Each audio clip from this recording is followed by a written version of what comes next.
முதல்ல sales closing நல்லா கேட்டுங்க. நான் அடிக்கடி எல்லா மீட்டிங்கும் சொல்றேன், புதுசாக வந்து மட்டும் சொல்றேன்.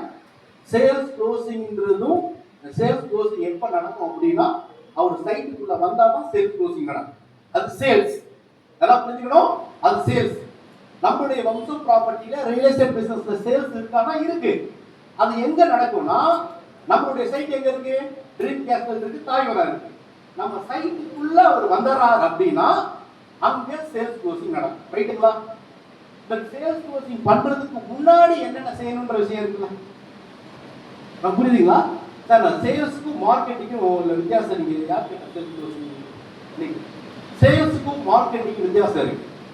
நம்ம பண்ணக்கூடியது முதல்ல மார்க்கெட்டிங்கை கரெக்டா பண்ணிட்டா சேல்ஸ் க்ளோசிங் ஆட்டோமேட்டிக்கா நடக்கும். ஃபார் எக்ஸாம்பிள், இந்த மார்க்கெட்டிங் பிளானா இருக்கு. இந்த வம்சம் ப்ராப்பர்ட்டியில இந்த மார்க்கர் வாங்கணும், மார்க்கர் விற்கிறாங்க வச்சுக்குவோம்.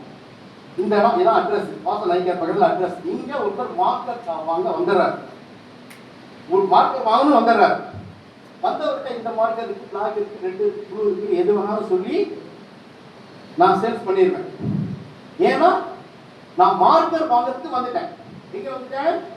வம்சத்துக்குள்ள வந்துட்டேன். வம்சத்துல ஒரு ஃபேன்சி ஸ்டோருக்கோ ஒரு டிபார்ட்மெண்ட் ஸ்டோருக்கோ உள்ள வந்துட்டேன். வர்ற கஸ்டமரை உனக்கு இது வேணுமா, அது வேணுமா, அந்த கலர் வேணுமா, இந்த கலர் வேணுமான்னு சொல்லி சிரித்த முகத்தோட பேசி ஒரு தண்ணி பாட்டில் கொடுத்து ஒரு கூல் ட்ரிங்க்ஸ் கொடுத்து வேலையை முடிக்கிறதுக்கு சேல்ஸ். வெயிட்டிங் நல்லா கவனிச்சிங்க. ஆனா நான் இந்த மார்க்கர் வாங்க நான் எப்படி இந்த வம்ச ப்ராப்பர்ட்டிக்கு வந்தேன்? அண்ணாமலையில் இருக்கக்கூடிய வம்சன்ற கடைக்கு நான் எப்படி வந்தேன்? கேள்வி புரியுதா உங்களுக்கு? நான் இங்க வந்துட்டேன், சேல்ஸ் பண்ணிட்டேன். ஆனா இங்க வர்றதுக்கு முன்னாடி வம்ச